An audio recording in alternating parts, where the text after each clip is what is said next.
Good morning. This is the Eager Beaver Show. You are listening to a True North Eager Beaver Media Incorporated podcast.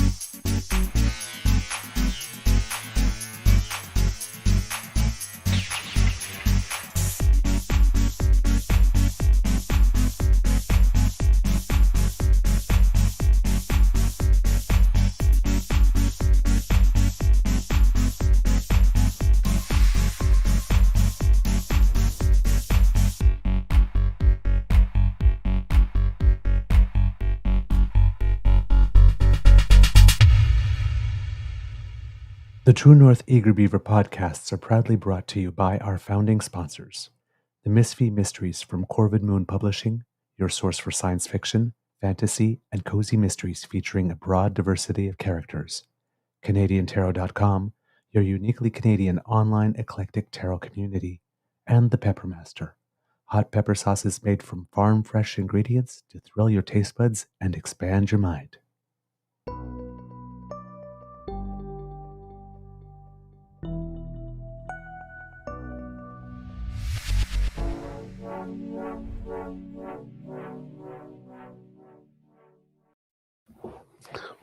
Well, good morning and hello, kids. It seems I am a little red here, so let's try and fix that. Maybe that's a little better. There we go. Good morning and hello, kids, and welcome to season 5 and episode number 780 of the Daily Beaver Morning Show. Always 100% Canadian. Today, recording day is Wednesday, November 5th. 2025, and I'm looking outside and it looks like it's a little gray here at the Beaver Lodge. I am your host, the Eager Beaver, pronouns he, him, hey, Mr. Beaver A, and not with me, as usual, is my good friend, Mr. Grizzly, although I see his name on the screen, so I'm going to have to change that.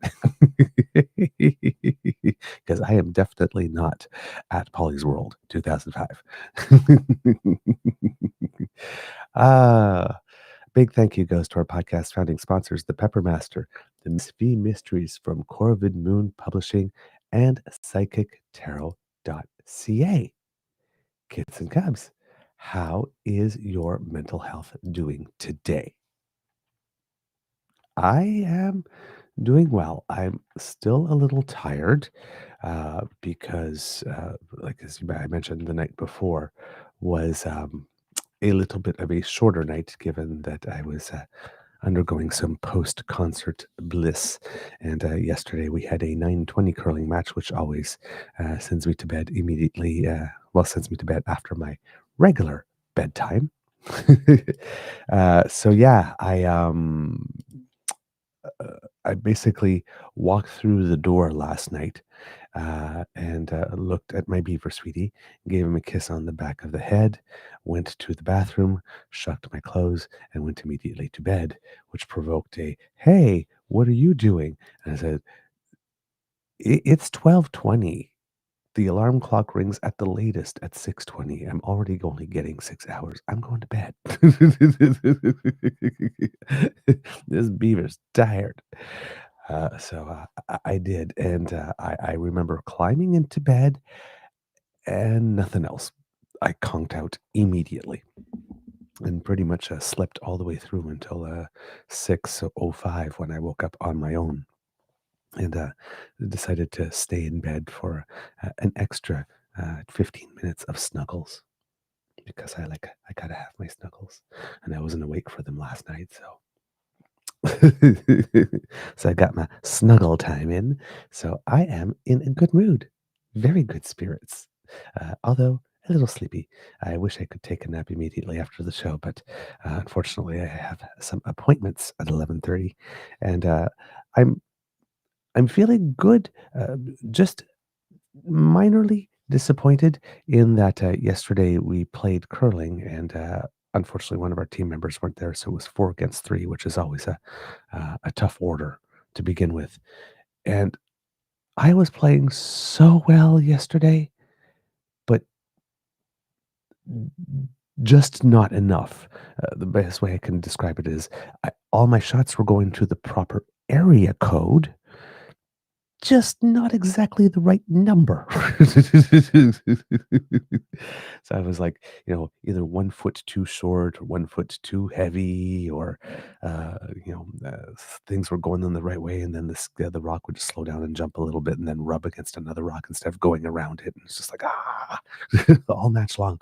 But I was throwing really well, so I am getting used to the new shoes, and I'm getting better at being able to get up off the ice. Because fortunately, when we're playing three, if our third is not there, the one and two are me and Michael, who's also my doubles partner. So we're used to throwing rocks and getting up and sweeping with each other and having that communication. So that worked very well for us. But I just, just by this much, just couldn't get to the exact right spot I was wanting to go. And yeah, we had our backsides handed to us. So on the scoreboard, at least, the game was much closer than the scoreboard indicated.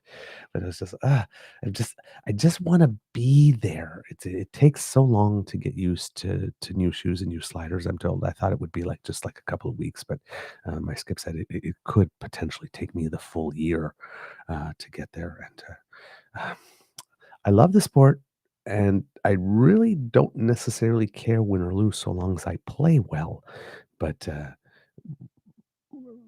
in all the matches I've played, all leagues combined, I've only won one match so far this year. that, that's a little low for my liking. But hey, things will speed up. There's also just been, I guess, a lot of traveling this year or something, because a lot of people, um, I think we've only played 1 week so far since the beginning of the season with our full team. Either somebody has been missing, or we've had somebody replacing somebody who was missing.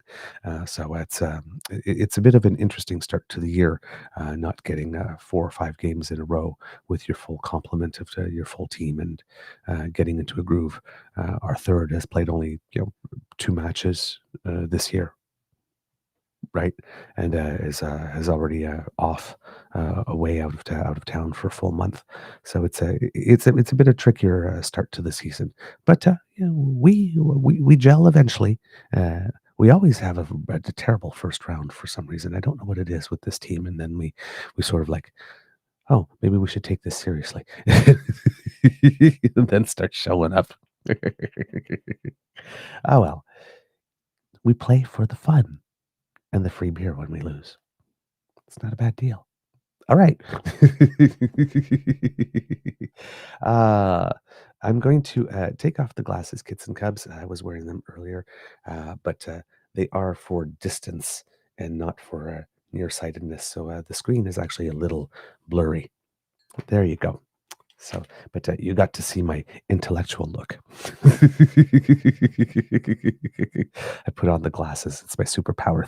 People think I look smart, and then they find out. Ah. All right. As you can tell, I'm in a good mood. Um, so, Cats and Cubs, DAMFAM. Um, anything happen yesterday at all?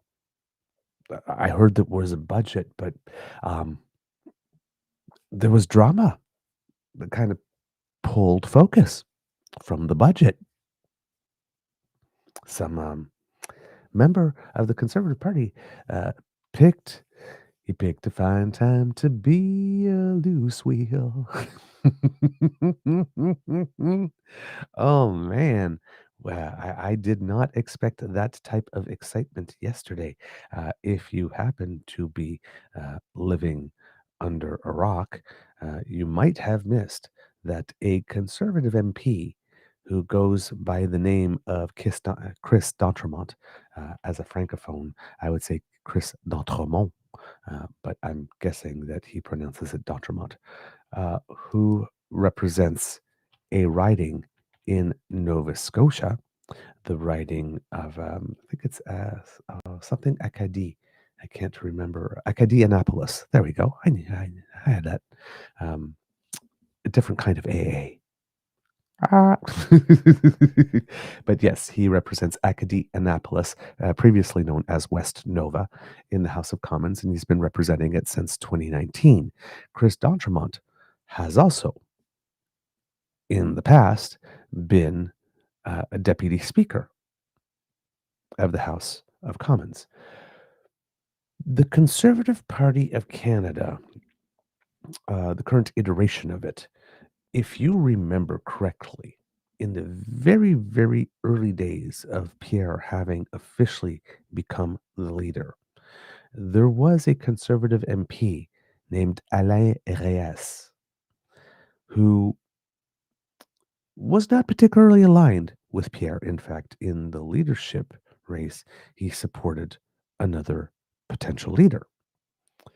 And soon after Pierre became leader, um, there was a push to kind of make him feel unwelcome, or that had started before that.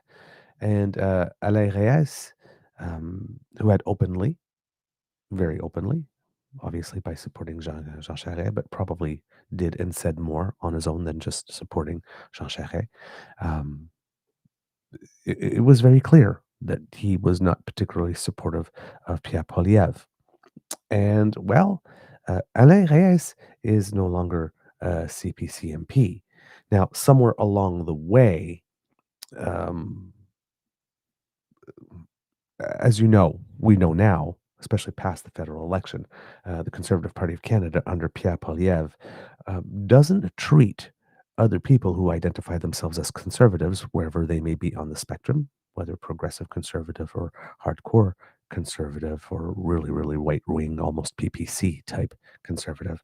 Um, he doesn't really have much love or affection for them if they don't seem to pass what is the PeePee purity test. Certain conservatives are not conservative enough, or are not real conservatives, according to the current iteration of the party. Um, Alain Reyes fell into that category for the Conservatives, but also Premiers Tim Houston and Doug Ford fell into that category. As we know, in the previous election, we found out that the Nova Scotia and Ontario Progressive Conservatives did not use any of their machine or apparatus, for the most part, to try to help Pierre Poilievre win. Certain MPs, certain provincial representatives were allowed to freelance. Carolyn Maroney did in support of Pierre Poilievre, I believe. But there was no official party help, and it seems a lot of that seemed to stem from hurt fifis, from the fact that when Doug Ford and Tim Houston won their impressive majorities, there was no phone call from the federal Conservative Party congratulating allegedly fellow conservatives on some rather impressive victories. Rather short-sighted move on the part of the federal party, because that may have cost them the federal election in terms of not having boots on the grounds and resources from the provincial wings to be at their assistance and to provide some. But um, yeah, Doug Ford's friendship with Chrystia Freeland was a little too much, and Doug Ford um, doesn't necessarily go all in on the racism and anti-gay stuff and whatnot. We see little signs of it now and then, but he doesn't go all in like the conservatives do. And Doug Ford sees value in trying to work with the federal government without just basically uh, raising it up as the boogeyman that everyone must fight, as the other side of the conservative spectrum seems to do and delight in, and has been for several years now. Tim Houston, also known to be a little bit more moderate on those things, and willing to work with the federal government as well. And therefore, he is persona non grata within the conservatives, because anybody who's willing to work with a liberal is definitely evil and poison. and therefore must be eliminated, not pure enough to be a real conservative, a Pierre Poilievre conservative. So with Mr. Reyes, there was a push at one point, if you remember. There was a text message that went out to a lot of his constituents that were sort of, the text message was very strongly encouraging people in the writing to make complaints and to state that they would maybe like to have a new person and not him. Just go back to that. This was September 14th, 2022, in the Canadian press here. A member who quit the Conservative caucus, says Pierre Poilievre's office, sent a text message to party members in his Quebec riding asking them to encourage him to resign. So he quit the Conservative caucus, and then the Conservative Party said, "Hey, that's a conservative seat." The people in that riding voted for. The people voted for a conservative. They did not vote for you, Ol Reyes. But when you go to vote and you look at the names on the ballot, you vote for the candidate. Legally, you vote for the candidate. So the conservatives acted like they were entitled. That seat is a conservative seat, not an Ol Reyes seat. And therefore, well, Ol Reyes betrayed all of you who voted for a conservative seat, not for Ol Reyes to be your member of parliament. And therefore, you should all be making his phone ring and encouraging him to resign so that we can have another election, I guess, and so that seat can remain a conservative seat and not the seat of the MP who actually ran in the election and whose name appeared on the ballot.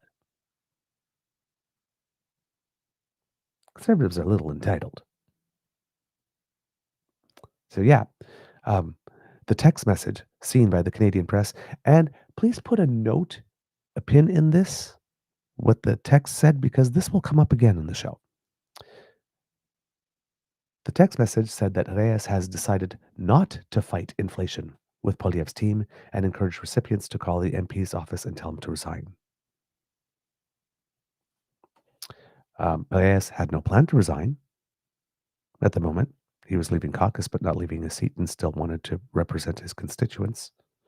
So he thought that, interpreted the text message as an intimidation campaign, which it was. And here's the thing, is that the Conservative Party then apologized for the automated text message, they said earlier in the day to party members. They said, "Oh, yeah, it was an automated text message that went out on its own. We never intended for that."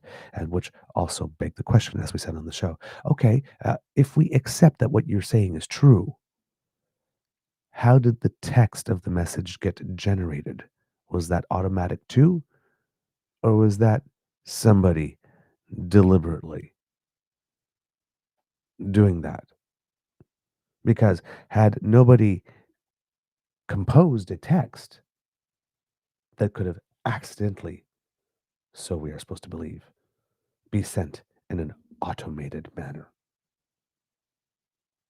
nothing would have happened. How did the text itself get generated? Oh, we don't know anything about that.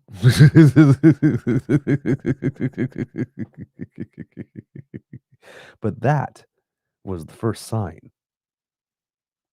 that this party was going to use intimidation against its own members. And then we found out during the course of the year that there were indeed a system of rewards and punishments for people who were not following the party line or were not taking the daily media lines and repeating them 5 times, who weren't expressing utmost confidence and admiration and everything for the leader, and who weren't being good conservatives, good Poilievre conservatives.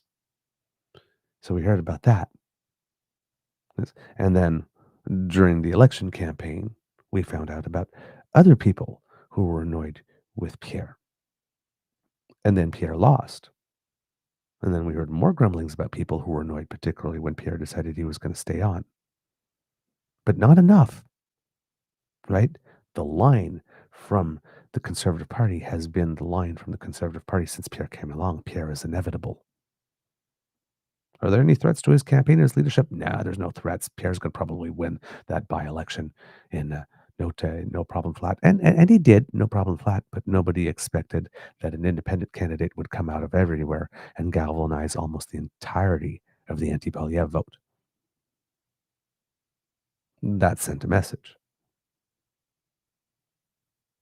And now, uh, as we're getting close to the budget, well, Pierre does that thing with the RCMP, and then all of a sudden we start hearing articles about up to 5 Conservative MPs who saw that as a defining moment that might have confirmed any doubts they had with the leader. But none of them wanted to be identified. Kept on hearing there are at least 5 that have expressed off the record, on the record, without being one to be identified, however you look at that.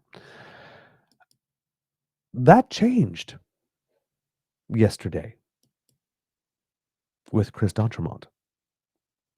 Chris d'Entremont apparently had no problem having his name out there as one. Maybe he's one of the 5. Maybe he's not. Maybe he was the 6th one who just decided to go first. Who knows? But Chris d'Entremont, who had once been deputy speaker, would have loved to have been deputy speaker again. Well, it seems because Chris d'Entremont is a little bit more of a centrist conservative than a right-wing conservative, and therefore not pure enough.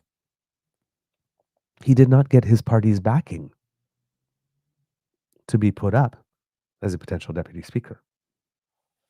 Well, you know that saying, be nice to people on the way up because you might see them on the way down? Guess you should have backed your candidate. Guess you should have gotten over your little bit of petulance that someone wasn't on his belly kissing your shoes and try to punish him for that. Because now you just got slapped right upside the head, didn't you? I mean, think about it. All the work that the Conservatives have put in over the past few weeks to demonize Carney and demonize the budget, right? Even like setting up this big elaborate scheme. Oh, well, as Conservatives, we'd be happy to vote for the budget if it meets these conditions. One of them is that it can't have more than $42 billion in deficit, while we've been talking about doing, building to reorient our entire economy, considering that which has been going on. And apparently Conservatives believe that we can do that without spending money, which is dumb.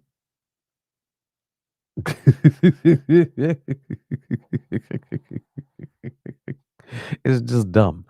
So we all knew that there was no way that the Conservatives were going to support this because they put basically a poison pill condition that could just never be met and would not be met, and nobody even pretended was going to be met. So they put a lot of work into trying to get us to focus just on that last number. What that big number is, how much deficit would there be? Nothing else matters. How much deficit would that be? Oh my God, it's so much more. Oh, there goes inflation again. We're going to hell in a handbasket. Mark Carney, oh my God, what are you doing to us? Well, they could still do that, but I have a feeling that the message that the Conservatives went out to push yesterday kind of became totally upended with them probably being asked a lot of questions. When I say probably, but I know. But let's just go probably. Being asked a lot of questions about the guy who left about the PeePee leak that just sprung in the CPC boat. I mean, in media, if it bleeds, it leads, right? The Conservative Party of Canada just bled a caucus member. Liberals need 3 defections or abstentions or whatever in order to get that budget to pass. 3 defections to the Liberal Party itself puts them in a majority government situation. Chris D'Entremont, when the news came out during our budget live show, there was some doubts as to whether or not he was removed from caucus or whether he voluntarily resigned from caucus. The first notes were that he was removed from caucus. But here's the thing, is that news that D'Entremont was considering going came out before the text of the budget was actually read. There was an article in Politico that showed up about 2 hours, around 2 p.m. in the afternoon, 2 hours before the official reading, stating that D'Entremont was considering crossing the floor to the Liberals, depending on what he sees in the budget. And then we got news that he had resigned. So we didn't know for sure whether or not he had been, just the fact that he had been considering, and that went to the press, got the Conservative Party to kick him out. Says, well, if you're considering, then let's help you with that decision. Bye.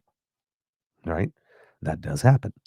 Or whether or not he had actually wrote a letter, said, "Yep, you know what? I've seen the budget, and you know, uh, the election was in April, and we're in October. We're in November now. I've seen you go for the last 6 months or so, and yeah, I'm not seeing anything changing and anything positive. And I certainly, you know, Chris D'Entremont, to his credit, never got involved in all of those sort of right wing dialogue type things. He didn't really participate in all of that. Um, so, which is why he was probably singled out as well for this type of special treatment by his own party. But he was clearly not feeling at home and not comfortable in the party, given how strident and angry and negative and weird and all that it's becoming. So he was considering and wanted to see what the other party was going to be offering. And it seems that it is indeed a resignation, not that he was booted out, that he has left. Now, when we found out that he left, like Alain Reyes, he fully intended to continue being an MP. So I was thinking, okay, well, watch the campaigns from the Conservatives to try to start get people. I was wondering if there was going to be another Alain Reyes type text message going out to his constituents saying, you should really be asking them to resign as an MP because you guys elected a conservative. You guys didn't elect Chris, or in this case, re-elect Chris because you liked him in Nova Scotia, where the Poilièvre conservative brand isn't particularly strong to begin with. The Conservative Party, had they gone on with something like, hey, you voted for Conservative, not Chris, probably would have been very, very, very, very wrong in that assessment. Some point during the course of the evening, it looked like D'Entremont was going to remain sitting as an independent, I guess, because uh, we had heard that he had considered crossing to the Liberals. And then when we heard his resignation, there wasn't an announcement, I have crossed over to the Liberals, right? There wasn't no images of him standing at a podium with some Liberals or Mark Carney beside him or something, you know, and them let's try that again, and them welcoming him into the caucus. That's actually hard to say. uh, but at some point, during the course of the day. It was indeed indicating that he left the Conservative Party to actually join the Liberal Party. To Politico, who broke the story, Mickey Jurek and Xian Lum, a Conservative MP has crossed the floor to join Canada's Liberal Party, moving Mark Carney one step closer to securing a majority government. The move reflects a concerted push from Liberals to ensure Carney's legislative agenda is safe until 2029, which is really important because, if we're going to be embarking on all these transformational changes and doing all this groundwork, right? The first 1 or 2 years of groundwork that are very, very important, that might not necessarily yield big results, but that set the stage for those results to come in later years. What's the point of doing all that work for a year and a half, two, then going into another election because you're in minority, maybe losing that, and then scrapping all of that work because the new party coming in decides that, no, we don't need to do that. All we just need to do is give another tax cut. Right?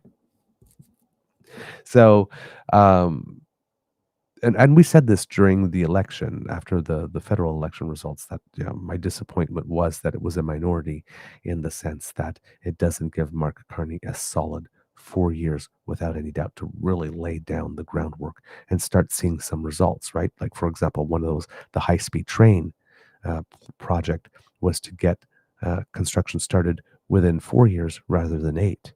Well, what a great thing it would be to do all this work, to have the major projects office, have the funding, reorient the economy, have the Conservatives say, oh, there's nothing there, it's just an office, another bureaucracy. And at the end of the 4 years, as you're going in to the election, there actually are shovels in the ground on the high-speed train. Promised it to you 4 years ago that I would start it in 4 and not 8, and here we are 4 years ago, and it has started along with it, right? Some of these projects are going to be able to start in a tangible way within a 4-year mandate. Not sure how many of them will be completed in terms of major projects. The port stuff in Montreal could indeed be completed and start shipping by then. So, we will be able to see a few of them, but will we see all of them? The stuff at Darlington, because some of that is already underway, we might start seeing some results. I'm not sure if the small reactor would be complete.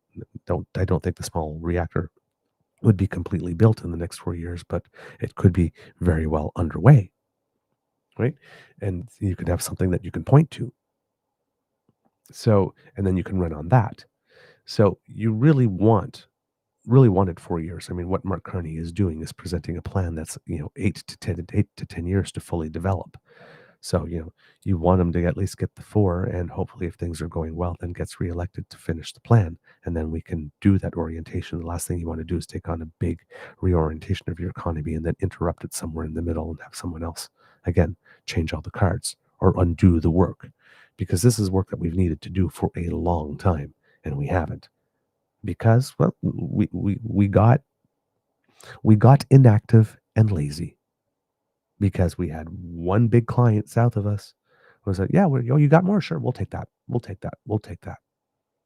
So we said, okay, sure. Let's sign another contract with this one client and put our feet up on our desk and our hands behind our head and pat ourselves on our backs for being such good economic managers and such stewards. Well, we're learning the limits of that, right? When you have one big supplier, as Mark Carney showed you, talked to us in that presentation clip that we showed yesterday. When something goes bad for it, that's unexpected, it really goes bad for you, right? You should never put all your eggs in one basket. So we're going to be making some changes. So yeah, Chris D'Entremont has moved over. Let's go back to the article. Quote, after serious consideration and thoughtful conversations with constituents and my family, I came to a clear conclusion. There's a better path forward for our country, Nova Scotia MP Chris D'Entremont said in a statement Tuesday. Prime Minister Mark Carney is offering that path. Earlier today, D'Entremont told Politico he was thinking about crossing the floor and that he would decide in the next few days after reviewing the federal budget. I guess he didn't need a few days. Shortly after the story was published, he resigned from the Conservative caucus and joined the Liberal Party. Quote, after 5 years of serving in opposition, the people of Acadie, Annapolis, and all Canadians know that the moment we face today needs all of us to lead, not with complaint, but with confidence in a strong future, Dr. Mott said in a statement. This is an important moment for the country to come together, and I am looking forward to working with the Prime Minister to build the strong economic future that all our communities deserve. The Conservative Party didn't respond to a request for comment. Mm-hmm. D'Entremont had pointed to his narrow margin of victory in the last election. He beat the Liberal candidate by 1.1% and said he is looking at what's best for his constituents. If two more additional Conservative MPs joined the Liberals, Carney's majority would be secured. D'Entremont said the Liberals had been courting other Conservatives who view themselves as centrists, but he would not disclose who. Quote, you'd have to ask them, he said. He also declined to say who was doing the courting and whether or not conversations including the Prime Minister's office. Mr. D'Entremont, I would love to ask them. Could you supply me with a list of names of people to ask? No? Okay. Still keeping that part private. Okay. The Nova Scotia MP had a recent falling out with his party after its caucus refused to back him as Speaker for House of Commons, a position D'Entremont has sought more than once. He previously served as Deputy Speaker of the House. His views are more in step with Carney, who is seen as leaning further right than previous Liberal leaders. He's also well liked within the Liberal Party and is not known to buy into the right-wing populist movement that Conservative leader Pierre Poilièvre embraces. D'Entremont's stunning comment came before Carney unveiled his first federal budget, which pledged generational investments and is up for a critical confidence vote in the House of Commons that could make or break his government. On that, it would appear that the first votes on the budget will not happen until sometime mid-November because they're not going to happen this week. And the next week happens to be a constituency week. So the House will not be sitting. So plenty of time for people to talk and talk and talk and talk and talk about this budget by the time a first vote comes along. And plenty of time for a couple of other MPs to decide to defect, depending on what they hear in their constituencies during constituency week. My. What a conveniently chosen date to present the budget November 4th was. Clever. Scheduling it right before constituency week, giving it more time to settle and marinate in the minds of people who might be somewhat influential or critical in what the future of this government and the opposition party and opposition leader.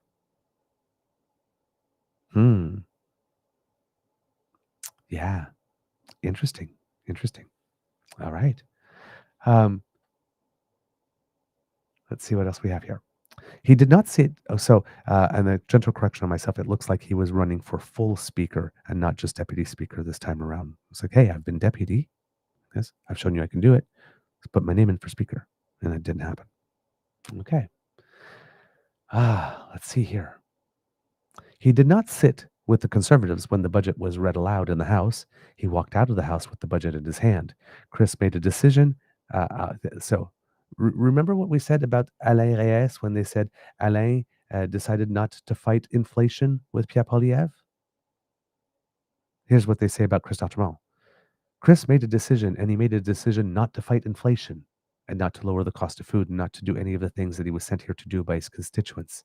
Conservative Party Deputy Leader Melissa Landsman said Tuesday, because yes, let's send the Deputy Leader out on the day that an MP who was respected enough by his peers to be a Deputy Speaker of the House just ups and leaves your party on budget day. The day that you had this big media splash ready to tell us just how terrible Carney is and how $78 billion is going to send us all spiraling to the poorhouse. Oh no, we can't do that today. Because we have to accuse one of now our former own of not wanting to fight inflation and not wanting to lower the cost of food and not wanting to represent his constituents. Some of his former colleagues expressed shock at the announcement. I just find it interesting that Alain Reyes was in 2022 and we're in 2025. And when somebody leaves the party, The line has not evolved in 3 years. Oh, well, I guess he didn't want to fight inflation. This party really needs a new act. Some of his former colleagues expressed shock at the announcement. Quote, "It is hard to find the words," Conservative MP David Bexty told reporters. Other Conservative MPs had only nice things to say about D'Entremont, with one MP comparing his defection to a divorce. Government Whip Mark Garretson said there is room for more additions. It's always lovely when a liberal shows up. When the Conservative vote springs a leak and the Liberals shows up with a lifeboat going, "Hey, anybody want to ride?"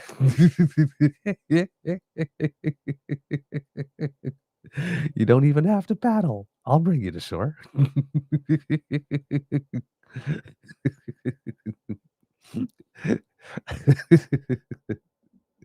Oh my God. Ah, Government Whip Mark Garrison, my editorial edition, helpfully said there is room for more additions. Quote, pardon me, I laughed myself into a cough. Sorry, kids. Oh, there you go. I haven't done that for a while. Okay, let's try that again. Government Whip Mark Garretson said there is room for more additions. Quote, "We always have seats on our side for anybody who wants to join our party. We're a big tent party," Garretson said. Mm, Kitties, I think I detect shade. Oh, oh.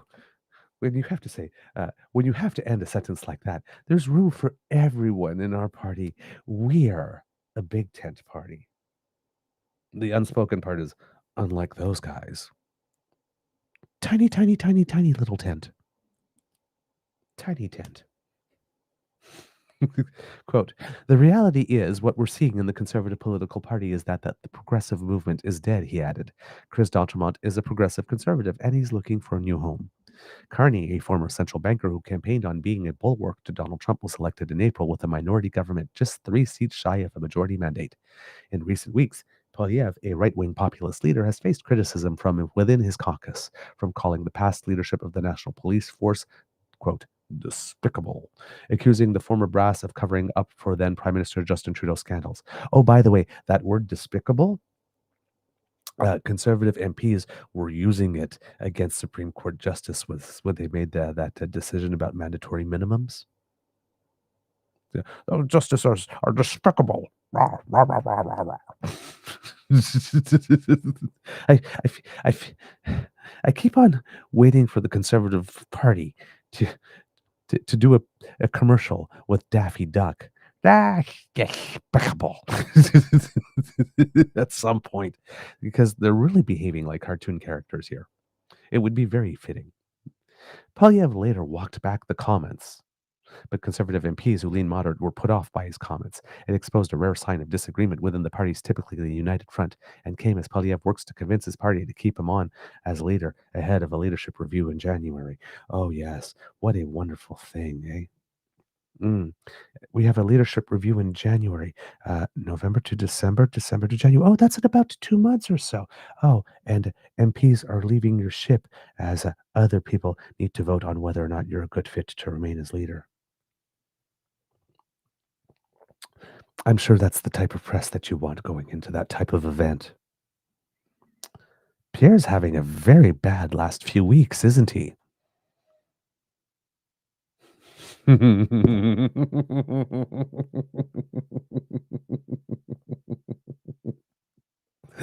Ah, ah, this look, kids and cubs, that's peeping Freud. Uncontrollable delight at the fact that things are not going well for Pierre Polyev. I'm petty. What can I say? I'm not proud, but I own it. Oh my God. Trump's rise stateside killed Poilievre's favored odds of winning government earlier this year after voters chose Carney's economic credentials over the career conservative politician. Carney's rightward shift of the Liberal camp has served a strategic purpose by consciously distancing the current iteration of the Liberal Party from progressive predecessor Trudeau. Carney hopes to court more conservative support. And kids and cubs, stay tuned because uh, uh, it's quite possible that there may be more conservative support. Uh, the thing for me, there's a person, I'm not sure if they watch the show, but interact with us a lot on our social media feed. Hello, Kit Michael, by the way, if you are watching. And, we were discussing possible defections, and we had sort of arrived to a mutual agreement that would they happen before or after the leadership race, in the sense that leadership confirmation vote, in that we have the vote and Pierre is confirmed as leader, and then like three or four of them go, oh God, hell no, we are not doing this for another 3 years. Bye. Or would it happen before the leadership review?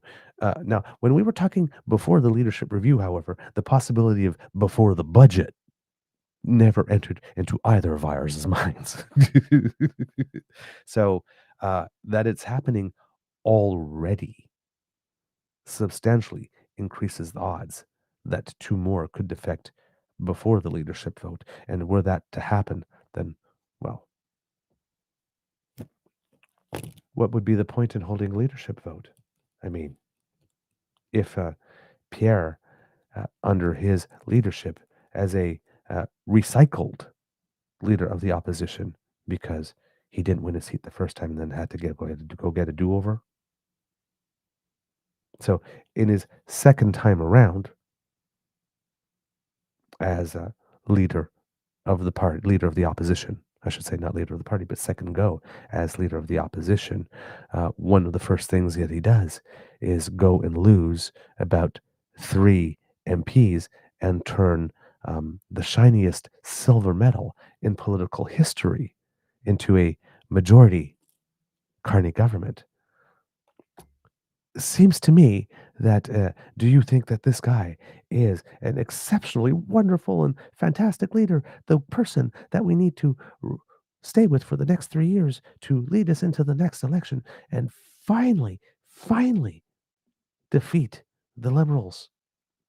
Um, no. I'd be jumping from that ship really quickly. Clearly not the guy. If Pierre Poilievre manages to be the conservative, the once undeniable, inevitable leader of this country, who then loses his seat, gets a do-over, and then after that loses 3 MPs to hand the minority government a majority,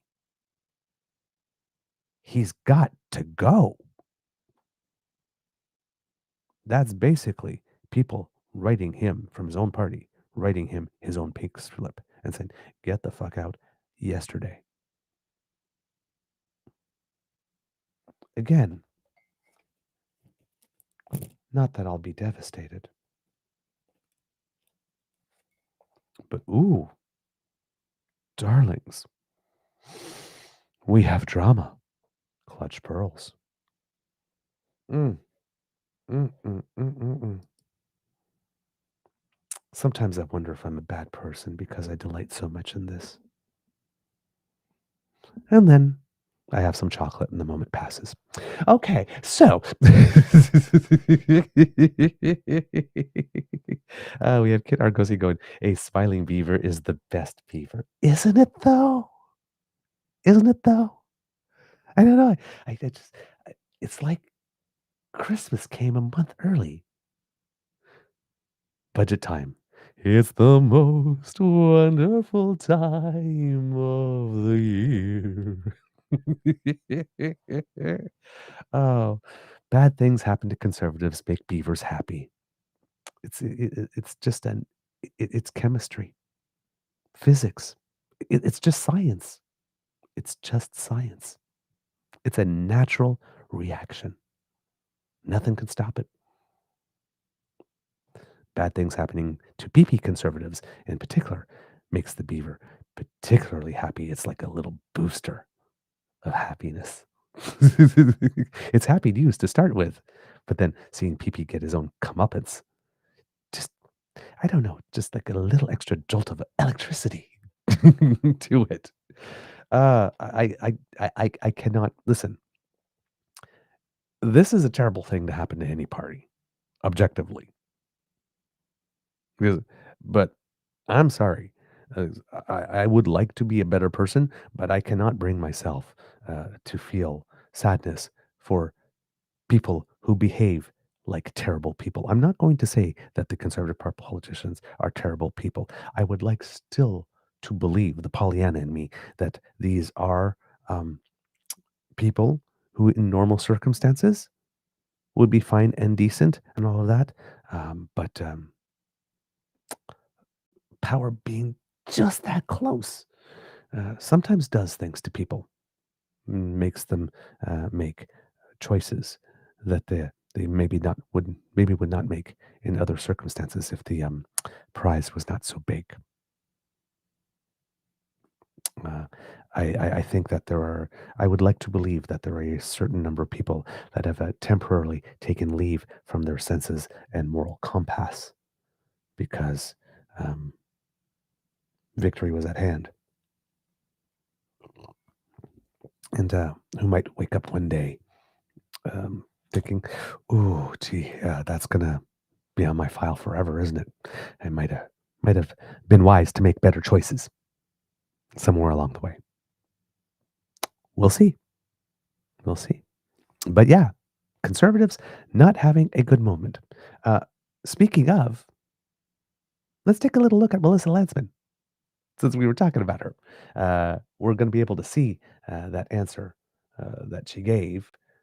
But I want to, I want you to look at this interview with her from a certain perspective because I want you to look more at her behavior, how it is that she carries herself in this interview, and how would I put it?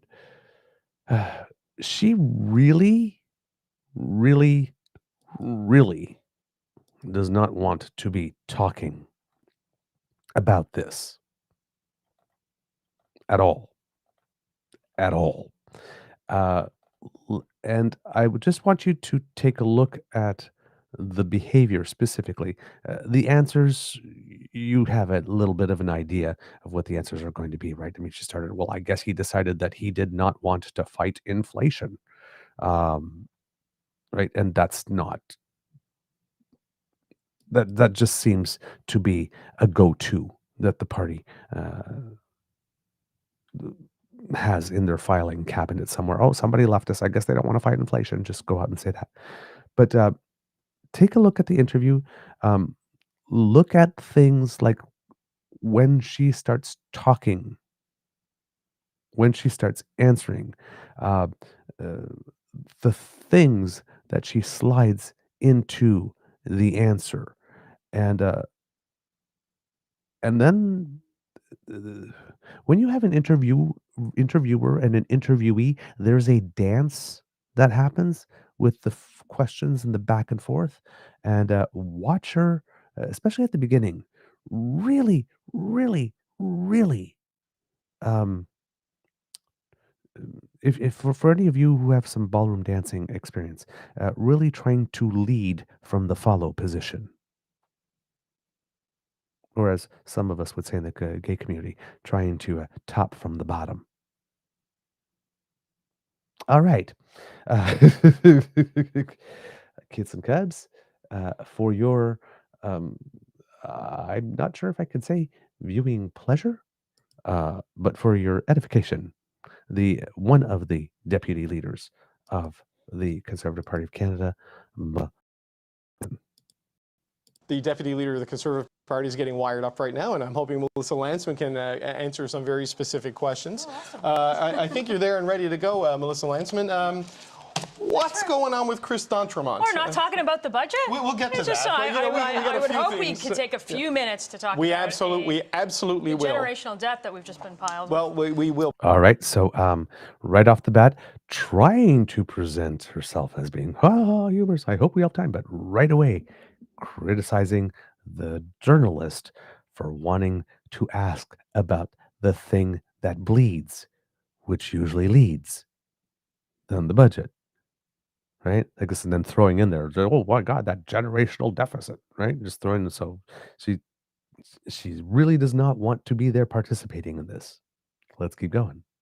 But let's just talk about the sudden resignation. Chris D'Entremont has resigned from your caucus. What is the view from your office there? Look, Chris has, like Lisa said, Chris has made a choice, and I think the choice is, not to fight inflation, not to fight to lower grocery prices and lower the cost of homes like his constituents elected him to do. And I suspect that if Chris was deputy speaker, that he probably wouldn't resign. Okay. Notice that. Right? Chris never said they had no intention to fight these things. And again, if he had gotten how petty of him because he didn't get to be deputy speaker that he's leaving. Not how petty of us not wanting to put Chris's name on the list in order to be speaker or deputy speaker, because he doesn't praise the leader enough. Okay, so I get the pushback, but just help me walk me through the process. Was there a warning that Mr. D'Entremont was feeling this way, or did you learn about it in the Politico article? Yeah. Okay, notice here, right? Let's go back to how this happened. Doesn't even get to finish the question. She just jumps on top of him. This is Chris's decision, so I think you can ask him how that all came to be. I certainly didn't know about it, but I'm telling you that that Chris made a choice today not to fight for what his constituents sent him here to fight for. Okay, so I will not let you ask your question, for which I do not have an answer. Let me repeat the same tired media line. Now, she's hoping that this will be done now, by having shutted it down like this. Let's see if that worked out for her. Is it your understanding that he is sitting as an independent? I don't know. Okay. I don't know what the letter says. Maybe you can tell me, or if there's a letter. Well, I do. Okay, that was not a good one. I don't know what the letter says. Maybe you could tell me if there's even a letter. Journalist is now hiding stuff from us. The implication, but she doesn't know much at all, clearly, or she knows a lot and she just doesn't want to say. But she's skating here, and it's not working out for her. I did not know this either. I was texting with people in Mr. Poilièvre's office saying we heard he's getting thrown out and that it's happening now. Oh, he certainly wasn't thrown out. Let's again, not letting him finish. Let's make that clear. I know, but that was the point, is that I was told that he has resigned from the Conservative caucus, but not as a member of Parliament. Your understanding, he is still. That is my understanding, yeah. Okay, all right, well, we obviously need Chris D'Entremont to come down, but this is not a good thing to have happen, Ms. Lanceman, that, for the Conservatives, the Liberals need 3 votes to get this budget through. Your leader has a leadership review coming up, and here you have one of your few Atlantic MPs leaving. Yeah, well. So this is the second time she hoped that the subject would be over by now in this interview, and it keeps going. Look, I don't think those things are necessarily connected. I think Chris. Oh, those things are connected. There's a lot of time to figure out how he's going to vote on the budget. He ran on predicated on the fact that he was going to make life more affordable for Canadians. If that's what he is going to do, then I can't see how he possibly votes for this budget. But I think time will tell on that, and we can talk about all of the speculation about who votes how. But today we can talk about this budget, which I think was a really expensive one and a really long speech as well. So we heard. So if you see what she did there, she is now taking control of the interview like she is the interviewer, and she's trying to direct it so that the next question she gets is a question she actually wants, where she can start saying things about the Liberals. She is a very unpleasant person. At all. I think you read the budget into the record.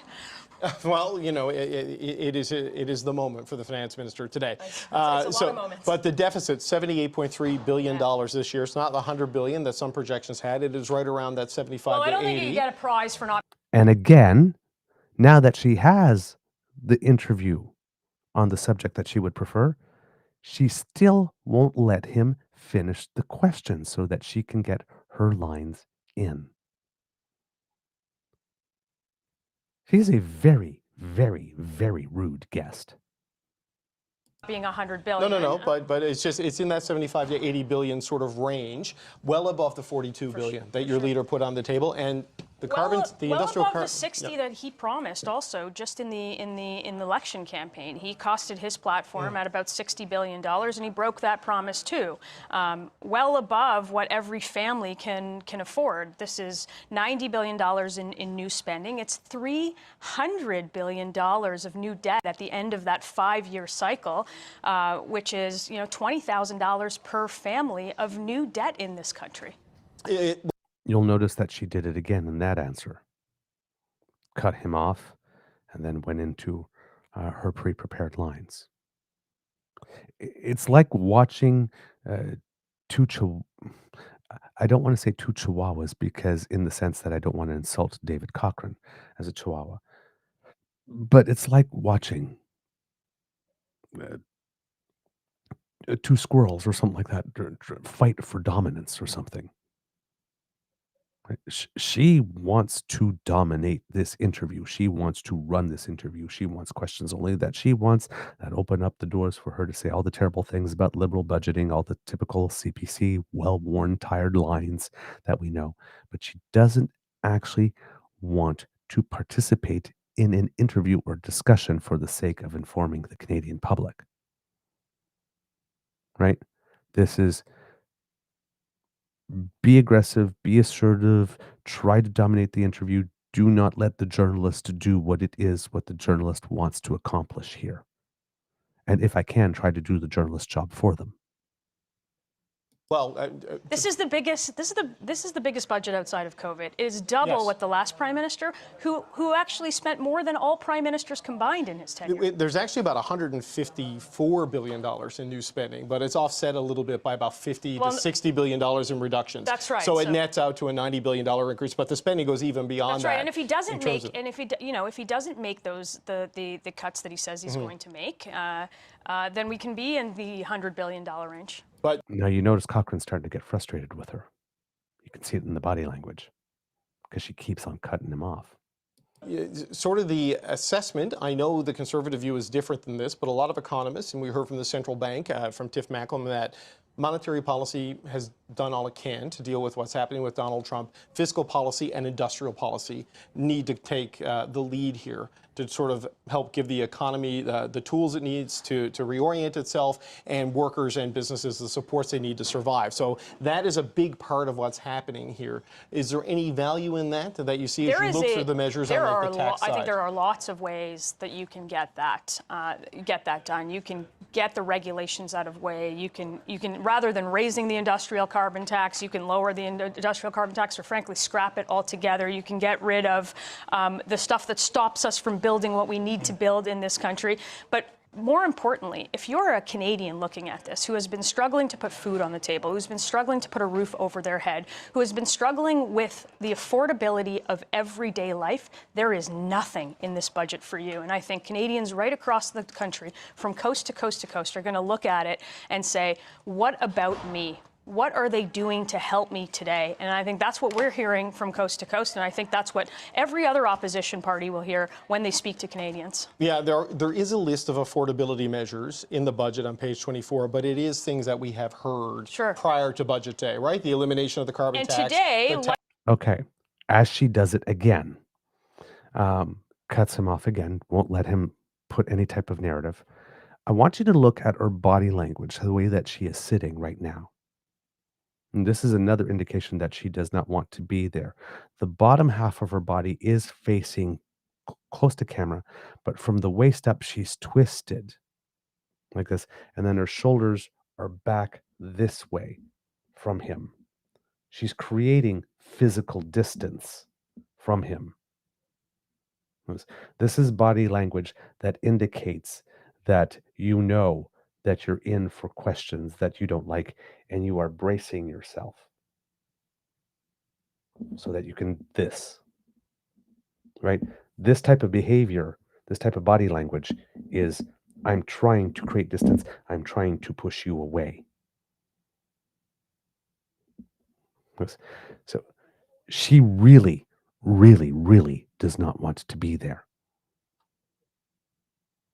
And really, shouldn't it be Pierre there taking these questions? Pierre just handed to her. Like, I'm very hard on her. I'm very hard on her. I don't like her. But in this case, Pierre should be the one being accountable, sitting there. And he just sloughed off the shit job onto her. So she probably doesn't want to be there for two reasons. She doesn't want to be there because something happened in the party that takes away their thunder for the day. But she probably doesn't also want to be there because it should be Pierre who's sitting there, not her, taking this. Life is worse than when we heard those. So, they haven't answered the call for affordability. Well, I mean, I know your point that it's a different deficit and a different approach than what we saw in the election, but a lot has happened since March and then April 28th with the vote, so you need to adjust to the circumstances. Is there no justification, in your view, to move in the direction they've moved and add to the deficit? These are Mark Carney's promises. He promised that we would have a fastest growing economy in the G7, and in fact, their words don't match what's actually in the math of their budget, because you will notice here that she does not answer the question. She just goes right into the media lines. He's asking, things have changed. Is there anything on the ground that would lead you to believe that any of this could be necessary? Mark Carney promised. but he promised is literally what they are reduced to.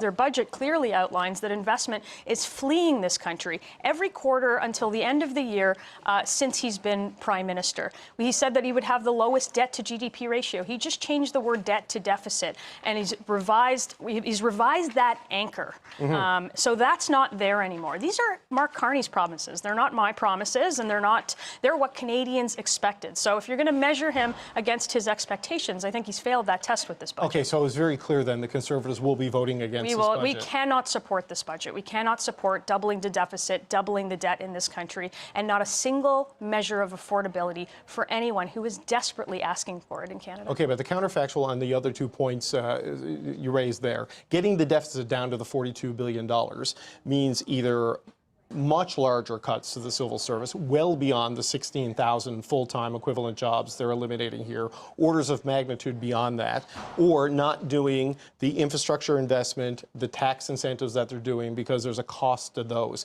So how do you get the deficit down to a level that you would be comfortable with without taking the axe even deeper or not doing the incentive programs? Well, look, I think there's lots of time to talk about what exactly the details of the budget in terms of consultants, in terms of foreign aid funding, in terms of how much further we can, you can cut those things. But I think what's important here is to tell Canadians who desperately asked for measures of affordability to lower the price of food, to lower the price of homes, to lower the price of gas, that none of this is going to happen because the fundamentals are still here. It's the same ministers making the same policies, making the same promises 10 years later. They promised you investment 10 years ago. You talk about regulation, though. They are laying out a path to get rid of, or just never implement, the oil and gas emissions cap. But it hinges on, hang on, just so the audience can follow along. It hinges on the agreement. Finally. Of a 2030 to 2050 trajectory on industrial carbon pricing. I know you don't like the emissions cap. I know you don't like industrial carbon pricing. Is there a climate policy that you would support? So look, they could have said today that they would get rid of the emissions cap. I guess the answer on that is no. Right? She doesn't even engage with the question. They could have said today that they could get rid of the EV mandates. They could have said today that they would lower instead of increase the industrial carbon tax, which, by the way, is directly responsible for the rise in food and housing and everything we built. No, that's not like there is no the economic analysis on the impact on food puts it at 0.5 to 0.8%. This is what Trevor Toome and others So you're looked at. telling me that the industrial carbon tax on fertilizer, on fuel, on farming equipment does not pass down in the price of food 97% at all. of emissions on a farm are exempt from I the carbon tax. don't know how you can look Canadians in the eye and say that the price of food hasn't skyrocketed and these are the reasons for it. Well, the price of food has skyrocketed. Packaging taxes. Well, there's also currency changes. There's climate change that has Well, you're led a to better drought. defender of the government's budget than they are. I have read Trevor Toome's analysis, and I go with the experts on this. Like, I think, anyway, they are looking. See? That whole moment. And look at her. She is happy now. It's the first time she hasn't been completely stone-faced. She drew the journalist onto her terrain, debating one in front. She's saying all these talking points that her party is famous for that are ultimately meaningless. This accuses the journalist of defending the government policy, comes back saying, no, I'm relating what I've learned from experts. And then he just like, yeah, just he's already done with her. He's already done with her. Let's see how it keeps going. Looking at this as the backbone now of a new climate policy from 2030 to 2050. You're not going to support that, even if this is something with methane reduction and carbon capture can allow oil and gas production With what this to go budget ahead. has put forward in terms of the generational debt and the deficits that we're seeing, we cannot support this budget, and Conservatives will not support this budget. Okay, one last question. I'm going to circle back to Chris D'Entremont. Oh, she's not going to be happy about that. I know you haven't spoken to him. He obviously has been speaking to the Liberals in some capacity in the run-up to this, and he suggests that either the Prime Minister's office or people on the PMO's behalf have been speaking to other members of your caucus. Are you worried that there could be more Chris D'Entremonts in the coming days? Well, look, I have no idea if any of that is true. If you have any names, we can talk about those. She knows it's true. You don't stammer through that if you don't know it's true. And again, trying to put it on the journalist, right? If you know any names, so it can't be real. But if you know any names, please put them out there. Just, I really do not like her. No, and just going with the reporting. Yeah, so those are rumors. But I would say again on Chris, he's made a choice today, and that choice is not to stand up for the constituents that sent him here. Melissa Lantsman, Deputy Leader of the Conservative Party, we appreciate the time. Thanks. Thank you for coming in. Green. So, those are just rumors. Yeah, well, those were rumors also before Chris D'Entremont decided he was going to cross the floor. And the rumor ended up being true. So we had a rumor that ended up proving true. There are more. Those are just rumors. Okay, so how many more days before you're back here in the seat again? We're having this conversation all over again, except talking about another MP rather than Chris D'Entremont.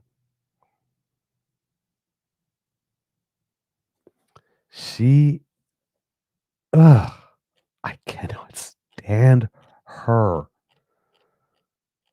Imagine doing an interview with someone and never, ever being able to finish a question or a thought because she keeps on jumping over you. Imagine doing all the hard work and doing all the research and having someone come in, oh, well, you're just defending liberal government policy.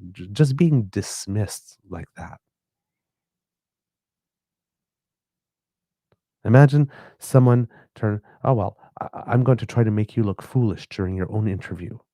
Like this. And when she actually manages to drag you onto her terrain, after everything that you've done to try to maintain the focus of the interview, and then see her start smiling. Yeah, no, I got you. What a horrible human being. What a horrible human being. Yeah, you're right, Kit Pinsey. The journalist should sit there and pick on the complete inconsistency of their position. It changes depending on the question. It does. It does. Notice that he's telling, oh, all this stuff causes food inflation. Yeah, but there are droughts and whatnot. No, don't want to recognize that. Is there any climate policy whatsoever you'd support? Let's talk about something else. They've got nothing. And on top of that, they're talking about there's no measures for affordability, like the conservatives have any measures for affordability. Cut the carbon tax. You'll be able to afford food again. Oh my God, the cost of food didn't go down. Well, it's because there's all these other taxes. 97% of activities on a farm are exempt. But oh my God, those 3%. Oh boy. Wow. They just will not acknowledge. They just will not acknowledge reality as it is. The only reality they acknowledge is the one that they've constructed. Chris D'Entremont no longer wants to fight inflation. Or maybe he wants to fight inflation. He just thinks that the way that you're doing it sucks and he found a better way. That's also a possibility, isn't it? See, the conservative political ethos is to always present you with either a sort of inevitable destination to where something, where things lead that is terrible, or to present you with only a binary choice, and both of them are terrible options. Either he's stupid or he's incompetent, right? Those types of choices, right? Y- it can't be that maybe he just forgot. He has to be either stupid or incompetent. It has to be negative, or it has to be something about someone's skills or abilities to diminish them. It couldn't have been, oh, he just forgot. It couldn't have been, oh, yeah, he remembered, but he got distracted. Couldn't remember, couldn't be, well, he's neither stupid nor incompetent. He took a calculated risk that he put a lot of thought into it, but it didn't pan out. That's also a possibility. There's so many possibilities on the spectrum, but the conservatives always want to lead you. Everything is a binary choice. You live in a world with only two options. You could do this great thing that we propose or this terrible thing the other propose. Or if you go with they propose, it's either going to end up in terrible thing one or terrible thing two. No other possible outcomes. Everything is formed and shaped that way. Conservatives are inherently limited. They want you to live in a very limited reality in which the only good things that happen are things that conservatives spearhead. All the bad things are things that progressives do. And if a progressive does something, it leads down either one of two paths, both of them are bad. It's always the same thing. That basic formulation never, ever, ever changes. You can only go so far with that because it's limited. It's limited. All right. Let's see. What do we have? There we go. She says nothing to back up why she doesn't support same bullshit propaganda answers for every question. Indeed. Indeed. He playing with 3D. Yeah, she pulled him into her trap, and the cons will use this as CBC being on the government mouthpiece. Game on. Kit PNC Bio. Doesn't matter what the actual facts are. Kit Crystal. I don't know how you can look Canadians in the eye and say things you never said. Really? Kit PNC. I've never heard anyone responding to a factual argument with, but it feels like it's this. Wow. Whew. Man. Yep. Gee. All right. Kids and Cubs. Let's look at some other stuff within it. For those who didn't watch our special yesterday, some quick highlights. The government, as courtesy of Catherine Tunney, CBC News. Prime Minister's, here are some highlights from the budget. It was a 406-page document. which is why you have people in lockup for many, many hours before. That's how the news can come out as the budget is being read, what the deficit is and whatnot, because journalists have been in a pen with the document all day, all morning, and they get to take notes and all afternoon, and then come out around 4 o'clock and then start giving us their synopsis of what it is that they've read. But the budget projects a deficit of $78 billion for 2025-2026, which is forecast to drop to $65 billion the next fiscal year, then gradually fall to $57 billion in 2029-30. The budget pledges to balance operational spending in 3 years. And if you look at the graphics on this, how that one is particularly, you can really see the visual representation of what it is that they are talking about here. And I'm going to show you this graphic. We have a bar graph with 2 colors, sort of charcoal and robin egg blue. And you've got the 5 coming years. And you will see here that this is how much, the charcoal is how much we're spending on capital investment. This is the day-to-day operating deficit that from at least the fiscal 25-26 to 26-27, there is going to be huge cuts here. So we're going to feel most of the pressure between this period of time, between 2025, let's say fiscal 2020-25 and end of fiscal 2027 is where you're going to see. No, sorry, I shouldn't say that. That's incorrect. Sorry. From 2025 to 2026, you're going to see probably greater than 2/3 of the cuts that have been identified so far implemented in the first year, and then much more slowly implemented after that.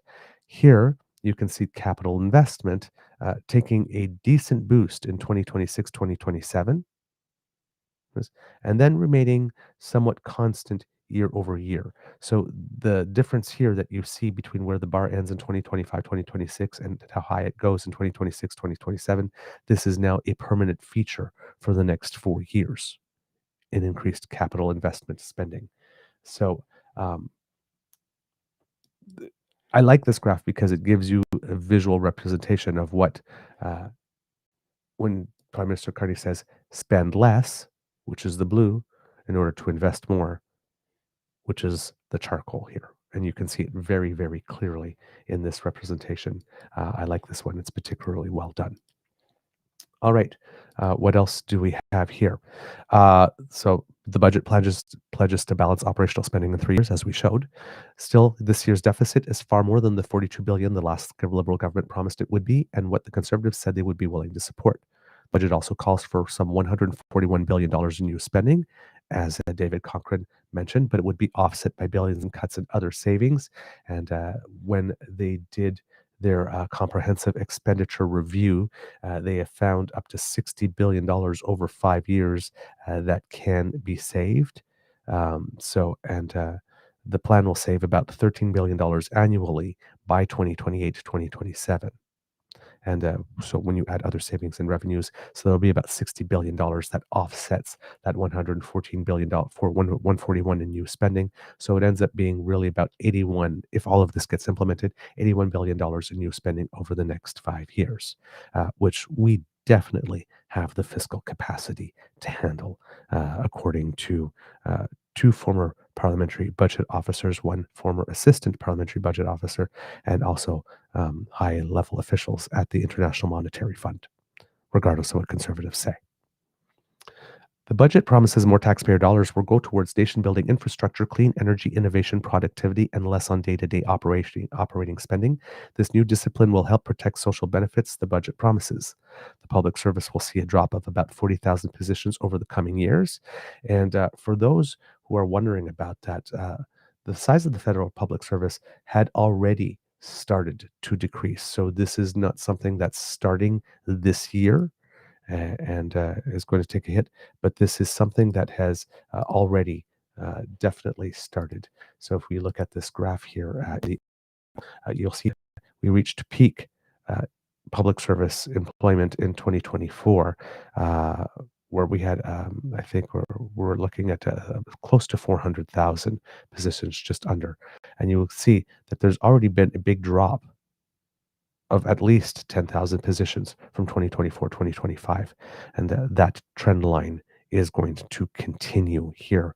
So we're going to have, we dropped to about 368,000 last year, and it's going to go down to about 330,000 once everything is said and done. The government is saying that they can achieve this through attrition and through things like golden shoots, anticipated retirement packages, without having to cut uh, actual without having to have the public service actually bleed. They also have a hiring program here that's going to make sure that there's still room and focus to bring in younger people, some fresher blood into the public service. But also, that the prime minister is talking a lot about using AI and other stuff like that to improve the efficiency. And for example, one of the moves that the federal government has announced that, for example, for 5.5 million Canadians who have the easiest to file tax forms, because most often they will end up getting a refund because, for all intents and purposes, they don't generate enough revenue, they don't make enough money in order to be able to pay taxes, higher income taxes. Pardon me, kids and cubs, I have to go off camera for a second. I have something in my eye. I will be right back.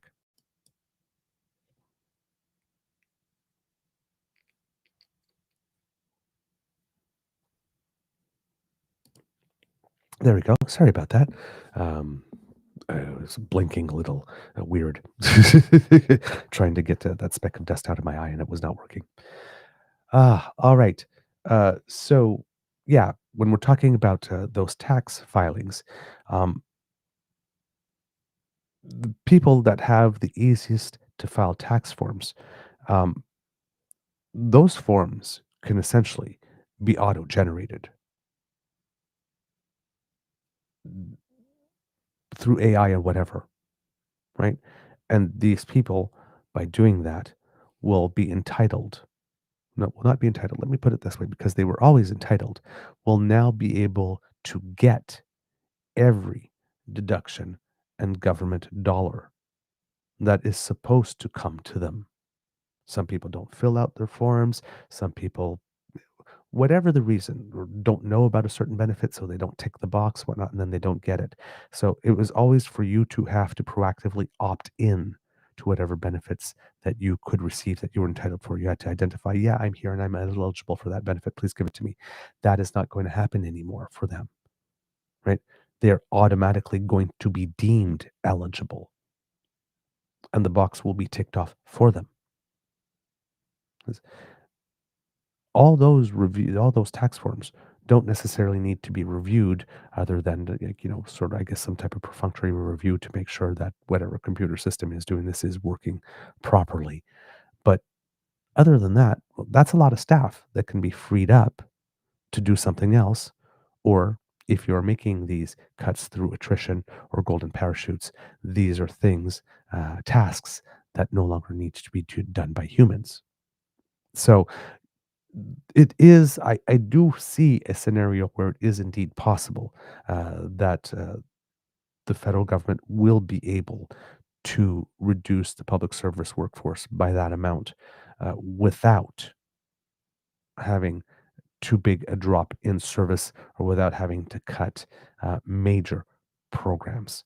Um, all the promises that the federal government made about keeping dental care, farm care, child care, transfers to the provinces intact, those were all kept and maintained. The government, when they said there would be no surprises, there were no surprises in that front for Canadians. So that's a positive aspect of the budget. All right. In terms of supercharging growth and competition, It's where they want to go. To confront an anemic economic picture, the government says it's supercharging growth and vows to make Canada's investment environment more competitive than the US.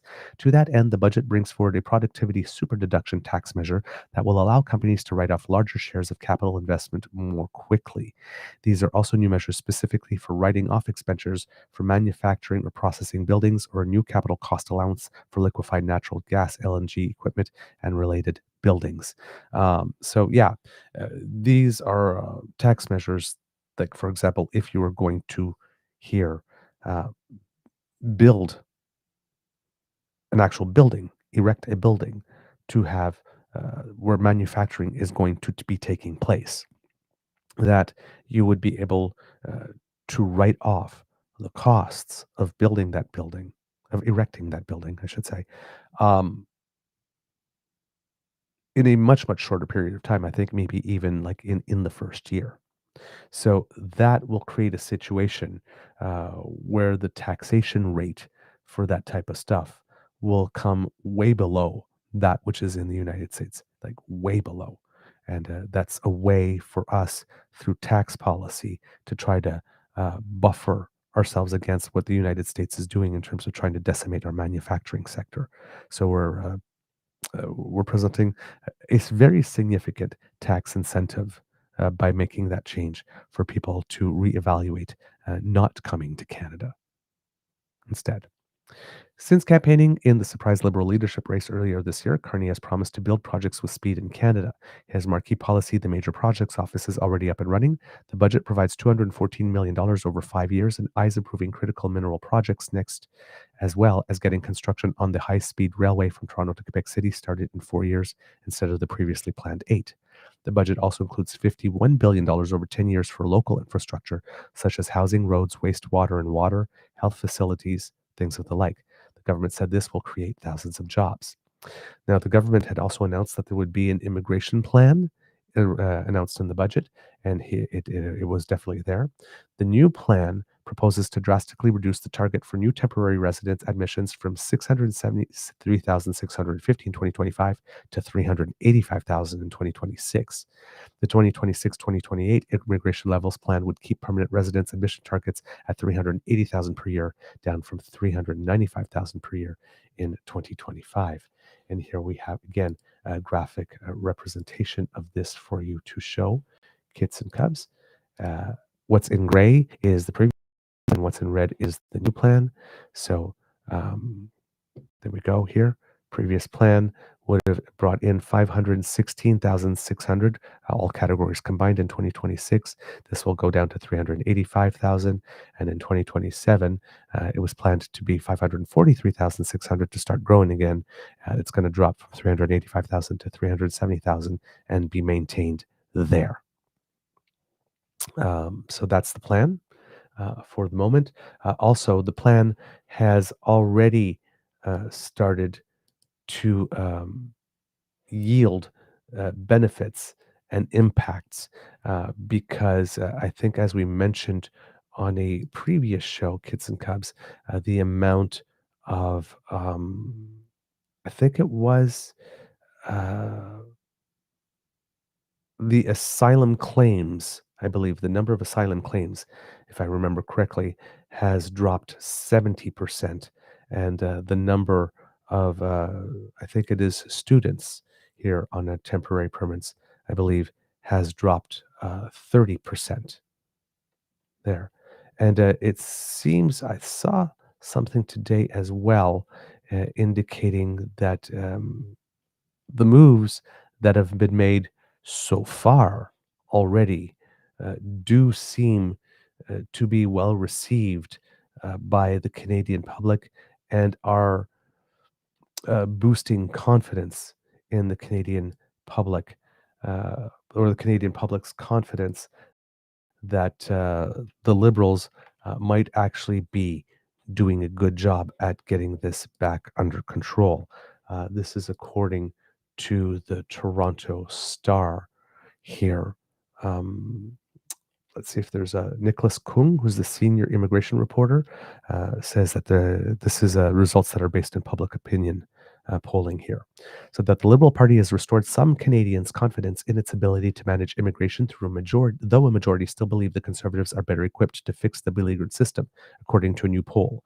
A year after implementing some seismic policy changes to reduce immigration intakes, the Liberals are closing the gap with the opposition Conservatives in a public perception of their ability to handle a system what many view as broken, said the Abacus data survey published on the eve of the release of Ottawa's 26-28 immigration levels plan on Tuesday. And this is interesting that it's coming from Abacus, because Abacus is the polling company that even throughout the election campaign and soon after has been showing the Conservatives closest to the Liberals and sometimes even ahead of them as a party since the election. Overall, 38% of Canadians favored the Conservatives to stick handle the issue compared to 29% for Liberals. However, the Liberal score has risen 13 percentage points on that question in the past year, while those expressing confidence in the Conservatives only grew by 4 percentage points, said the poll for the Toronto Star. It does show how much former Prime Minister Justin Trudeau affected people's perceptions, said David Coletto, Abacus chair and CEO. Quote, now that he's gone and the government has continued to follow through on that more restrictive immigration policy, they've kind of returned to a more normal place. Rapid population growth as a result of high immigration-dominated political debates over the last 2 years and public concerns about lagging housing, healthcare, and other social services have prompted the Liberal government to make drastic cuts in the admission of both permanent and temporary residents, including foreign students and workers. Immigration applicants are also faced with backlogs and long processing times. While 49% of Canadians, virtually unchanged from 50% last November, continue to view immigration through a negative lens, attitudes have largely stabilized, said Coletto, with 26% of people expressing positive feelings towards immigration in Canada. Sentiment remains most negative among older Canadians and Conservative voters, while younger Canadians and Liberal supporters are more positive about immigration. Despite the lower permanent resident intake from 500,000 in 2024 to 385,000 this year, 67% of people still said the target is too high. That percentage was down modestly from 72% a year ago. Quote, heading into a budget that will set a new immigration plan, the government is navigating a delicate balance, said Coletto. Canadians continue to see immigration through the lens of scarcity, too few homes, too much strain on public services, and a labor market that feels stretched. The public pressure is clearly on restraint, not expansion. When asked about the impact of immigration, majorities continue to link it to rising housing costs, 69%, pressure on healthcare, 60%, and strain on social services, 58%, all largely unchanged from 2024. Yet there are modest declines in the share saying immigration is bad for Canada. 51% now says it makes the country worse off, down from 53% last year. Canadians still recognize immigration's benefits. 35% of people said immigrants help fill labor shortages, 26% said they contribute to economic growth, and 24% said they support an aging population. Quote, I don't foresee immigration dissipating as an issue that's salient to a lot of Canadians or getting back on the road to building consensus again on this. This is going to require some of those pain points like housing, access, and healthcare. People need to believe that those things are improving before they're going to be open to welcoming more people into the country again. This interviewed 2,902 Canadians from October 24th to 29th with a margin of error of 1.81 percentage points, 19 times out of 20. The data were weighed according to census data to ensure that the sample matched Canada's population according to age, gender, and region. The Abacus survey findings were consistent with a recent Environics Institute poll that found 66% of Canadians. Let me try that again. The Abacus survey findings were consistent with a recent Environics Institute poll that found 56% of Canadians believe the country accepts too many immigrants, declining by 2 percentage points from last year after a dramatic increase in the negative sentiments between 2022 and 2024. So, gaining some ground on that important file, which also factors in probably to the Conservative Party's desire to seek or not, to want or not, an election sooner rather than later. Back to highlights from the budget here. Let's see, do we have here? To fill labor gaps, the Liberals' plan includes a Foreign Credential Recognition Action Fund to work with the provinces and territories to improve transparency, timeliness, and consistency of foreign credential recognition. It would also launch what's a strategy to attract international talent. There's $1 billion set aside for a one-time initiative to recruit over 1,000 highly qualified international researchers to Canada, something I very much support, and we've been calling a lot before on the show, because the future is not only AI, but IP. And Canada also needs to become a superpower when it comes to a place where patents can be earned and intellectual property can be established. The budget pledges a consequential increase in defense spending. $9.3 billion had already been pledged after the Prime Minister promised to meet NATO's target for 2% of GDP spending by March 31st and 5% by 2035. Budget 2025 earmarks $81.8 billion for defense over 5 years, roughly $72 billion of which is new money. It details more than $20 billion over 5 years to recruit and retrain Canadian Armed Forces members and another $19 billion over the same time period to sustain Canadian Armed Forces capabilities and invest in defense infrastructure. The Communications Security Establishment, the government's foreign signal intelligence agency, is also getting billions to boost its digital infrastructure, including what's needed for modern warfare, such as cyber defense. One of the looming questions heading into the budget was whether Carney would scrap the oil and gas emissions cap. The budget said effective carbon markets, enhanced oil, gas, methane regulations, and the deployment at scale of technologies such as carbon capture and storage, quote, would create the circumstances whereby the oil and gas emissions cap would no longer be required. The draft policy was released last year, but never implemented at the moment. I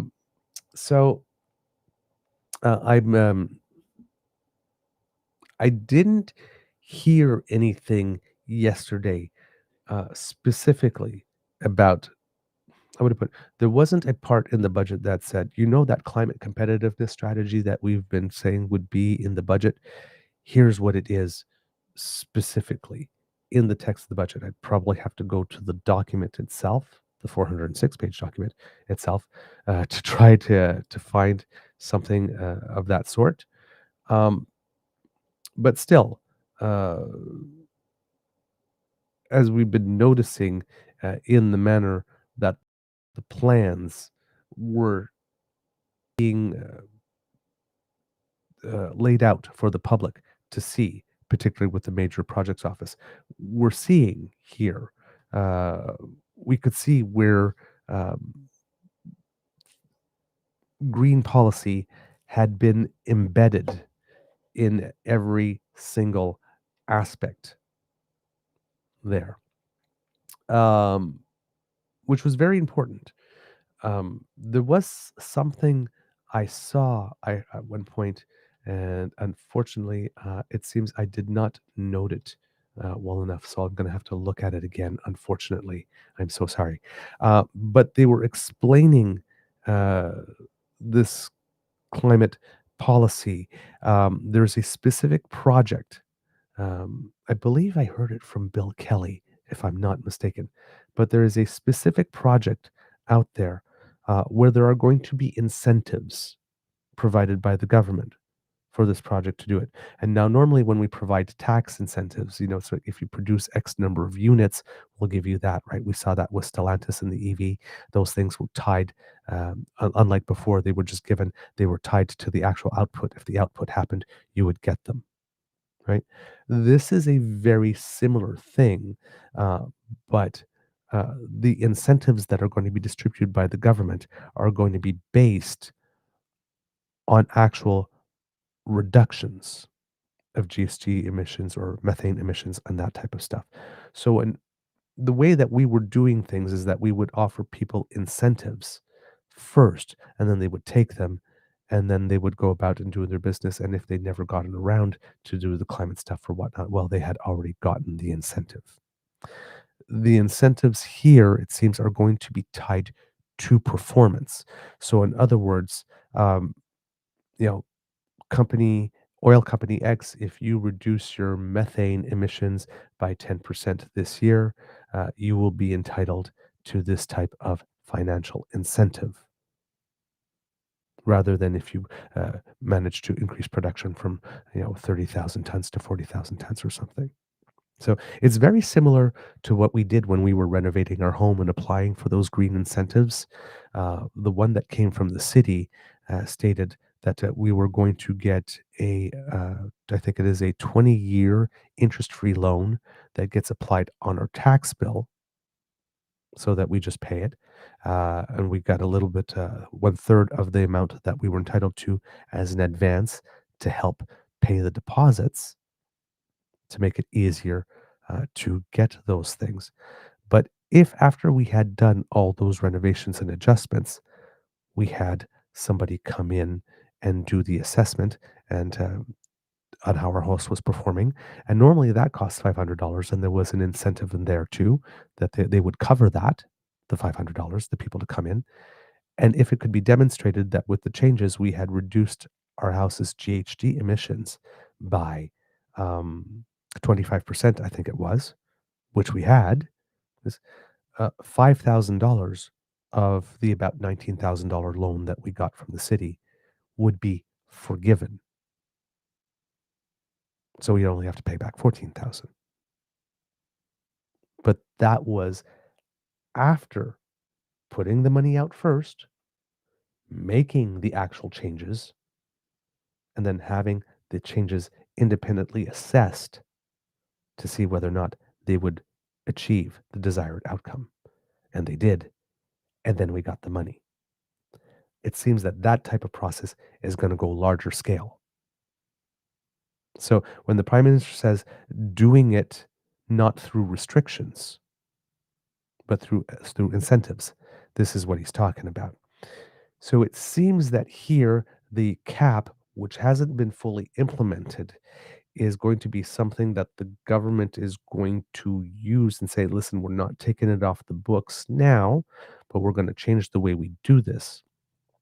And if this goes well, then we'll be able to eliminate that permanently. And if it doesn't, well, it's kind of there as a backstop. So the federal government is going to have to go out to all these industries and come up with some type of plan saying, okay, we are looking for reductions of this much in this year. And if you are willing to put in the money and you're able to do it, there will be some financial, and you can prove that you have done it so that we can document the results, the actual cut in emissions, because then you will get your financial incentive. So it's a philosophical thing. You can, in law, establish a cap and hope that companies do what they need to do to meet it.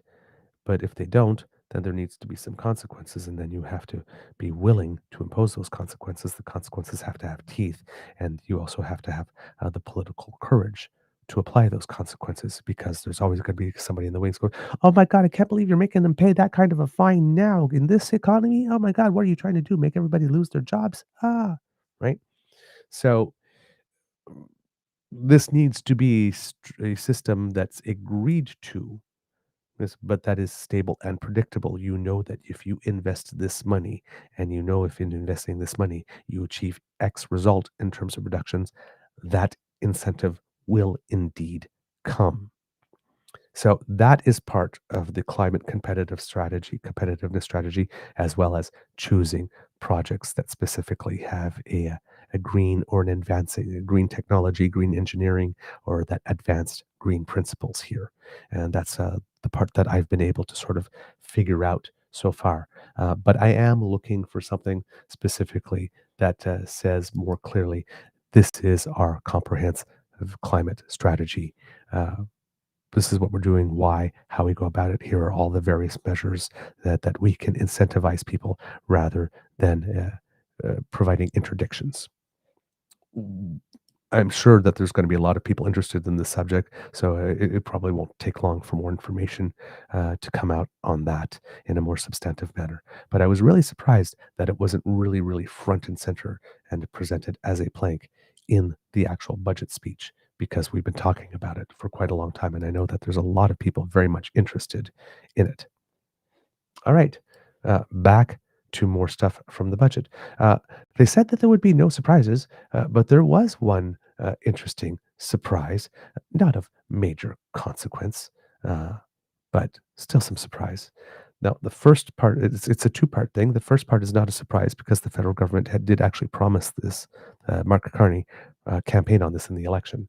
Budget 2025 proposes to provide $150 million for CBC Radio-Canada this year to strengthen its mandate to serve the public and better reflect the needs of Canadians. Thank you. Thank you. Thank you. This is needed. The government said it will also explore modernizing the public broadcaster's mandate to strengthen independence. And here's maybe the surprise. And for fans of the wild and wacky Eurovision Song Contest, the government teased that it's working with CBC Radio-Canada to explore participation in the annual Music Showdown. Not sure why that's in the budget. There's no real financial cost, but I guess it's just this little thing that gets thrown in. And people wondering, well, it's Eurovision. How could Canada participate?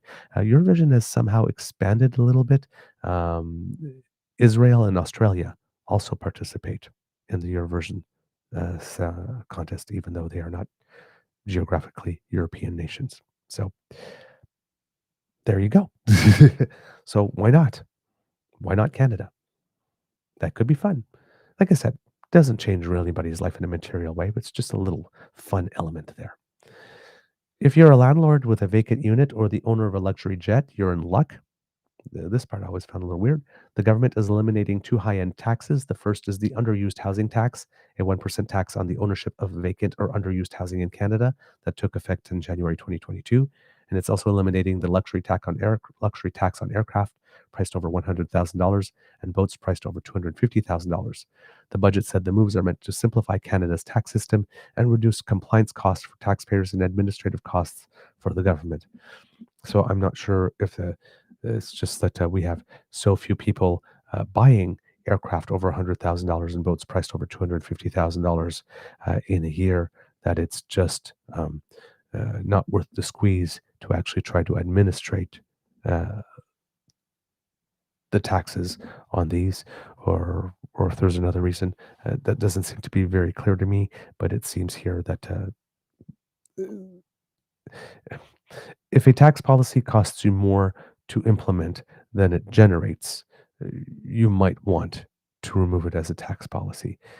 However, eliminating the luxury tax on aircraft and boats doesn't seem to be a very, for me, who will probably never be able to buy a $100,000 aircraft or $250,000 boat. Not that I would want to, but couldn't. I'm not sure how I am supposed to look at this and say, yeah, great move. Let's make these things more affordable for people. Now, again, who can afford luxury items? So, but it's in there. So I have to assume in this case that it would be taxes, just like some of the counter tariff measures that we had put in place that are ultimately more expensive to administer than to actually implement. So there you go, kits and cubs. Some overall broad lines from the budget. Some response from the Conservatives. I'm hoping I have some time here because there's one more, a little bit of a response. I'm cutting it close. You know what? There'll be more budget stuff to talk about over the next couple of days. I'm sure that we will get that there. So let's say that we have a show for today, kids and cubs. That's the end of our show. We hope that you love listening to us because we love making this for you. Remember, sharing is caring and word of mouth is priceless. So tell your peeps and poops all about us, especially if you share a little bit of yourself. When you do that, we really appreciate it. Kids and cubs, if you are on the go and sometimes don't have time to watch the show with us, we can help because thanks to the Ray Girl, we have our pod page. And if you go to our pod page and you can either scan this QR code or go to podpage.com/the True North Eager Beaver with a hyphen between each one of those words. When we have something fresh off the bandwidth, we can send it to you if you click subscribe, because we also do a podcast version of our show. And that way, if you can't watch live, well, hey, you can just pop us into your ears and, well, we go with you wherever you go. So we're portable, lightweight. You can keep abreast of the news and take on the day at the same time. Thanks for your support. Kids and cubs, if you would like to help us, well, one of the ways you can do that is by going on down to the True North Eager Beaver Media Incorporated YouTube page. Yes, I thought I'd tripped myself up there in when I was saying that. That's why I paused. And go there and smash with our buttons. Like, share, and subscribe. We really appreciate it when you give us a little tickle. So please do not hesitate. The QR code that just appeared in the corner will bring you there. Now, kits and cubs, if you like our content and would like to encourage us to do more. We do incur some financial costs to bring the show to you, and we would kindly and humbly request your help with that if you are able to. We have the super chat function on our YouTube page as well as memberships, but we also have the Eager Beaver Lodge's Emergency Hydration Fund via our coffee page. Ooh. Coffee, ko-fi.com/eagerbeaver, or the QR code that just appeared there. Give it a little scan. And if you go there and you can drop a few loonies or toonies into our tip jar, we really thank you. It means the world to us to have your support. And everything that you put into the show, of course, goes back into the show to try to make it better. So we are very grateful for all you do for us. Thank you very much. Now, if you are buying Canadian, because it's very important, well, then we've got a way for you to contribute that way too. TrueNorthEagerBeaver@gmail.com is our email address. You just send us a direct transfer. The CE Tech Bros do not get a cut of your money, and we get 100% of your donation, so it does go further for the purpose for which you intended it. So we thank you so much for your enthusiastic expressions of encouragement. They really do help us immensely. Kits and Cubs, because democracy is something that you do, we've just got the petitions today for you. So House of Commons petition number E-6821 to try and encourage someone to put in some legislation that would change our media foreign ownership laws so that Canadian media can be for and by Canadians to serve the interests of Canadians. So please, if you have the opportunity, do go and sign that petition. And of course, I put the link up in the chat there for you. And then, of course, a House of Commons petition as well, E-6689, if I remember correctly. It seems that the Our Commons page is down at the moment, unfortunately. So I can't go double check that for you at the moment. It happens often enough that the page is down, I guess, for updates. But that one is to impose to get a bill that would impose some consequences on MPs who deliberately spread misinformation, because we need to have a little bit more honesty in our politics. So if you can go sign those, that would be fantastic, and we would be very, very grateful. Thank you for all of your help in that. Words of wisdom, kids and cubs. My words of wisdom for you today are don't take things for granted. You just might have a Chris D'Entremont in your life that might decide to cross over to the other party. Be nice to people on the way up. It can cost you later. All right. It could be a tough world out there, kids and cubs. So please be kind to and gentle with yourselves. And now, at the count of 3, may I please have you say, Mr. Beaver, please cue the cock on 1, 2, 3. Ooh, my. I even heard a little chinging sound, like in the Pink Floyd song Money. Ding, boom, boom, ba-doom, ding. I cannot deny you, kids and cubs. I simply can't. You're just too wonderful. You are listening to a True North Eager Beaver Media Incorporated podcast. The True North Eager Beaver podcasts are proudly brought to you by our founding sponsors, the Misfit Mysteries from Corvid Moon Publishing, your source for science fiction, fantasy, and cozy mysteries featuring a broad diversity of characters. CanadianTarot.com, their uniquely Canadian online eclectic tarot community, and the Peppermaster, hot pepper sauces made from farm-fresh ingredients to thrill your taste buds and expand your mind. We are grateful to the Crier Media Network for its support, Pete Jarvis for our artwork, and Paul Joseph Something for our opening and closing sequence music.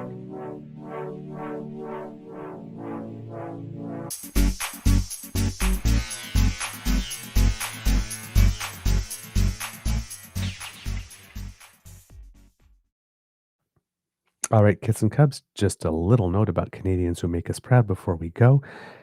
Skate Canada International took place, and we've had three medalists at the event in pairs. Uh, Former world champions Diana Stellato Dudek and Maxime Deschamps secured their third ticket to the Grand Prix final by winning gold here at Skate Canada. Uh, Piper Gillies and Paul Poirier won their sixth Skate Canada gold medal in iced dance. And I think their short program is to RuPaul's Supermodel Work. So it should be it was a really entertaining program. And we also picked up a third place there with Marjorie Lajoie and Zachary Laga there. So the future in ice dance, it seems to be again, very alive and well here in Canada. So congratulations to them. Piper Gillis and Paul Poirier, that was their first assignment. So they still have the second one to see if they qualify for the Grand Prix final. But our pairs, number one pairs duo, former world championships, did book their ticket to the final. So, and this is an Olympic year, so it's a very big deal. So congratulations to everyone who did so well. All right, kids and cubs, that's it for me today. We will see you again tomorrow. Amour et bisous. And with that, I am gone.